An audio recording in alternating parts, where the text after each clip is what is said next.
Welcome to Sri Rajiv Gandhi IAS academy. Friends, இந்த வீடியோவில் October 25ஆம் தேதிக்கான கரண்ட் அஃபேர்ஸ் எல்லாமே பார்க்க போகிறோம். சரி, வாங்க பார்க்கலாம். ஃப்ரெண்ட்ஸ், இந்த வீடியோட நோட்ஸ் எல்லாமே கீழே பிடிஎஃப் டிஸ்கிரிப்ஷன் கொடுத்துருக்கோம். அதெல்லாமே கிளிக் பண்ணி டவுன்லோட் பண்ணிச்சிங்க. அப்புறம் நம்ம டெலகிராம் குரூப் லிங்க்மே கீழே டிஸ்கிரிப்ஷன் கொடுத்துருக்கோம். அதிலையுமே கிளிக் பண்ணி ஜாயின் பண்ணிங்க.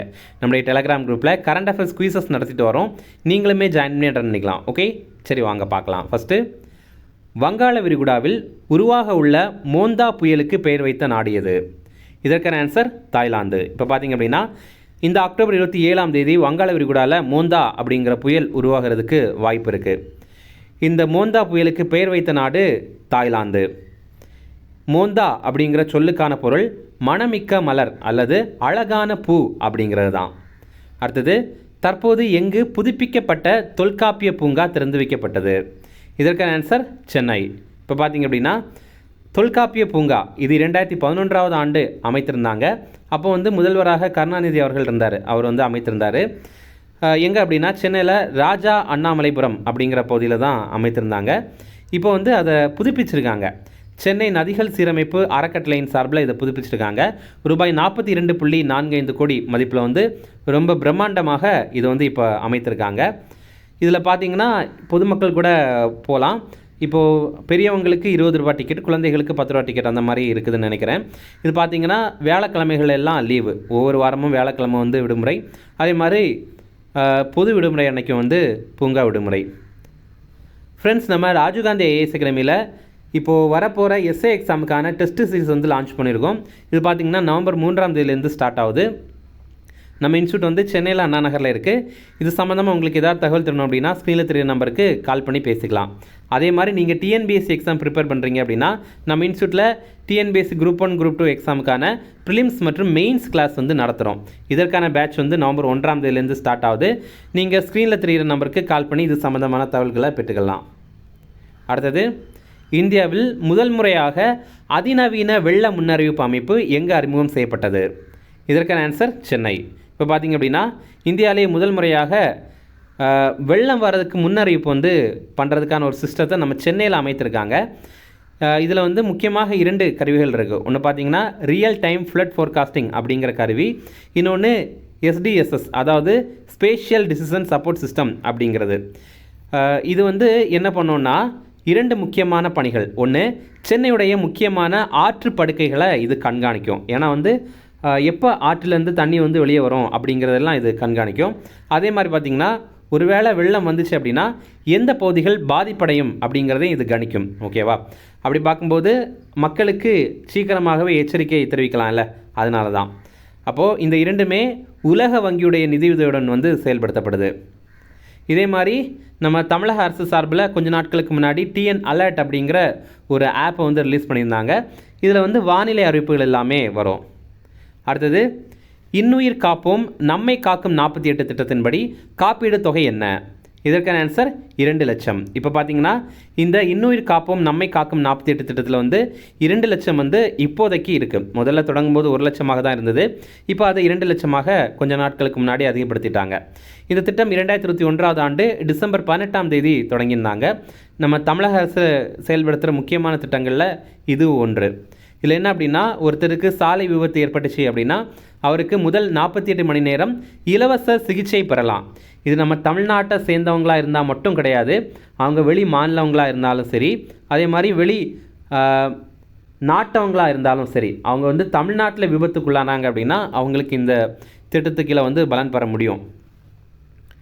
இதில் நம்ம தமிழ்நாட்டில் விபத்து அதிகம் நிகழ்கிற 500 பகுதிகளில் இதை செயல்படுத்துகிறாங்க. இப்போது 723 மருத்துவமனைகளில் இதற்கான சிகிச்சையை வழங்குறாங்க. இதில் 250 அரசு மருத்துவமனைகள், 473 தனியார் மருத்துவமனைகளும் அடக்கம். இதில் இப்போதைக்கு ரூபாய் 2 லட்சம் வரைக்கும் இலவச சிகிச்சை பெறலாம். இப்போது இந்த திட்டத்தை 2027ஆவது ஆண்டு ஜனவரி 10ஆம் தேதி வரைக்கும் நீட்டிச்சிருக்காங்க. அடுத்தது, பிரிட்டனின் அகாடமி புத்தக பரிசை வென்றவர் யார்? இதற்கான ஆன்சர் சுனில் அம்ரித். அதாவது பிரிட்டிஷ் அகாடமி ப்ரைஸ் அப்படிங்கிற ஒரு ப்ரைஸை இவர் பெற்றிருக்காரு. இந்த பேர்னிங் எர்த் அப்படிங்கிற ஒரு புத்தகத்திற்காக தான் இதை பெற்றிருக்காரு.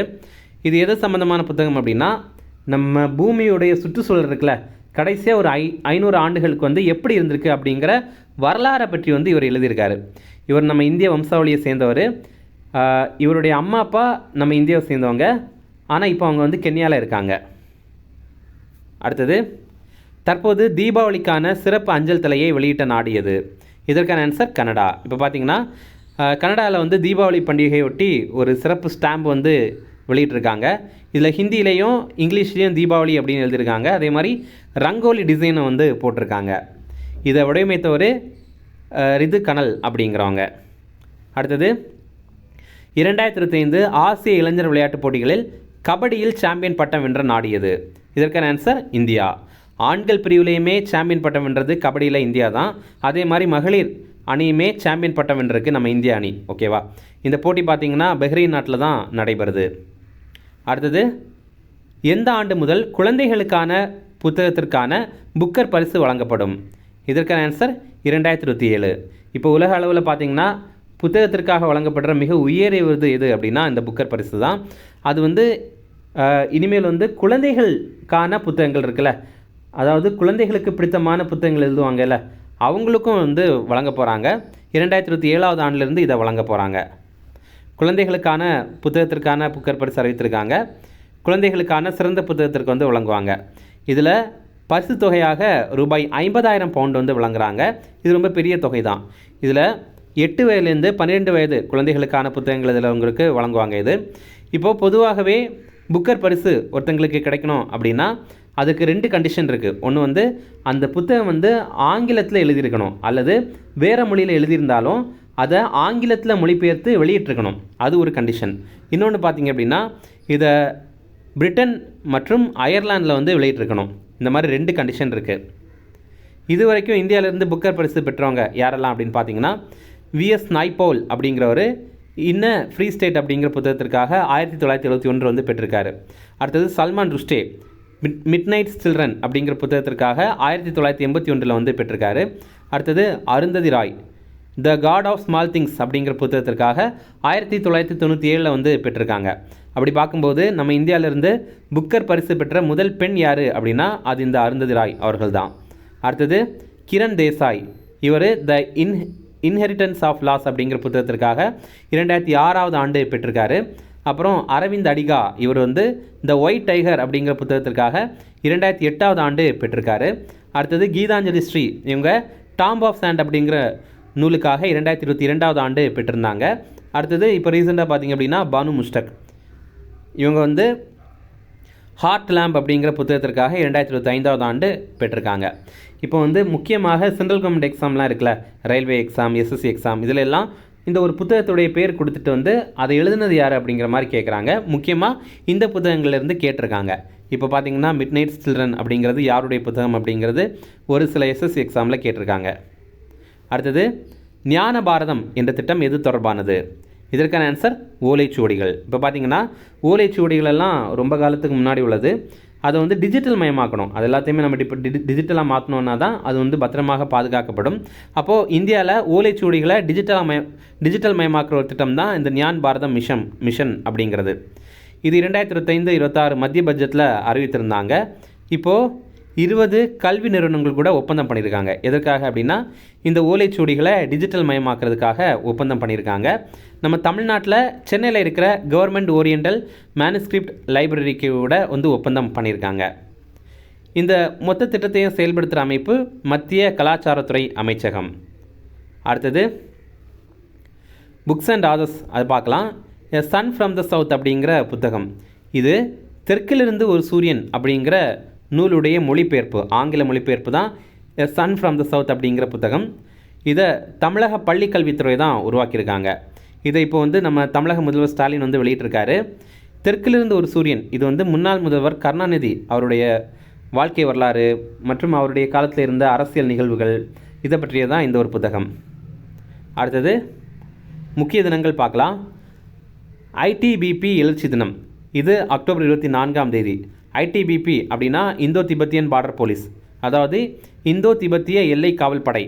இது பார்த்திங்கன்னா இந்தியா மற்றும் சீனா எல்லை இருக்குல்ல, அதை பாதுகாக்கிற முக்கியமான படை தான் இது. முக்கியமான பார்த்திங்கன்னா ரொம்ப குளிர் பிரதேசங்களில் இருக்க வேண்டியது இருக்கும். அங்கே வந்து வாழ்கிறதே ரொம்ப கஷ்டம், அங்கே உயிர் பிழைக்கிறதே ரொம்ப கஷ்டமாக இருக்கும். அந்த மாதிரி ஒரு இடத்துல தான் இவங்க வந்து பணிபுரிகிறாங்க. இதை உருவாக்கின ஆண்டு 1962 ஆண்டு அக்டோபர் 24 இதை உருவாக்கியிருந்தாங்க. ரிவிஷன் பார்க்கலாம். வங்காள விரிகுடாவில் உருவாக உள்ள மோந்தா புயலுக்கு பெயர் வைத்த நாடு எது? இதற்கான ஆன்சர் தாய்லாந்து. அடுத்தது, தற்போது எங்கு புதுப்பிக்கப்பட்ட தொல்காப்பிய பூங்கா திறந்து வைக்கப்பட்டது? இதற்கான ஆன்சர் சென்னை. அடுத்தது, இந்தியாவில் முதல் முறையாக அதிநவீன வெள்ள முன்னறிவிப்பு அமைப்பு எங்கு அறிமுகம் செய்யப்பட்டது? இதற்கான ஆன்சர் சென்னை. அடுத்தது, இன்னுயிர் காப்போம் நம்மை காக்கும் 48 திட்டத்தின்படி காப்பீடு தொகை என்ன? இதற்கான ஆன்சர் 2 லட்சம் ரூபாய். அடுத்தது, பிரிட்டனின் அகாடமி புத்தக பரிசை வென்றவர் யார்? இதற்கான ஆன்சர் சுனில் அம்ரித். அடுத்தது, தற்போது தீபாவளிக்கான சிறப்பு அஞ்சல் தலையை வெளியிட்ட நாடு எது? இதற்கான ஆன்சர் கனடா. அடுத்தது, 2025 ஆசிய இளைஞர் விளையாட்டுப் போட்டிகளில் கபடியில் சாம்பியன் பட்டம் வென்ற நாடு எது? இதற்கான ஆன்சர் இந்தியா. அடுத்தது, எந்த ஆண்டு முதல் குழந்தைகளுக்கான புத்தகத்திற்கான புக்கர் பரிசு வழங்கப்படும்? இதற்கான ஆன்சர் 2027. இப்போ உங்களுக்கான கேள்வி என்னென்னா, சாகித்ய அகாடமி அமைப்பு குழந்தைகளுக்கான புத்தகங்களுக்காக ஒரு விருது வழங்குறாங்க. அந்த விருதுடைய பேர் உங்களுக்கு தெரியும்னா அதை கமெண்ட்ஸில் சொல்லுங்கள். அது கடைசியாக தமிழில் யாருக்கு வழங்கப்பட்டிருக்கு அப்படிங்கிறது உங்களுக்கு தெரியும்னாலும் அதை கமெண்ட்ஸில் சொல்லுங்கள். அடுத்தது, ஞான பாரதம் என்ற திட்டம் எது தொடர்பானது? இதற்கான ஆன்சர் ஓலைச்சுவடிகள். அவ்வளோதான் ஃப்ரெண்ட்ஸ். இந்த வீடியோ பிடிச்சிருந்தா கண்டிப்பாக லைக் பண்ணுங்கள். நம்மளுடைய சேனலுக்கு சப்ஸ்கிரைப் பண்ணிச்சிங்க. உங்கள் நண்பர்களுமே ஷேர் பண்ணுங்கள். கண்டிப்பாக இது அவங்களுக்கும் பயனுள்ளதாக இருக்கும். Okay, thank you.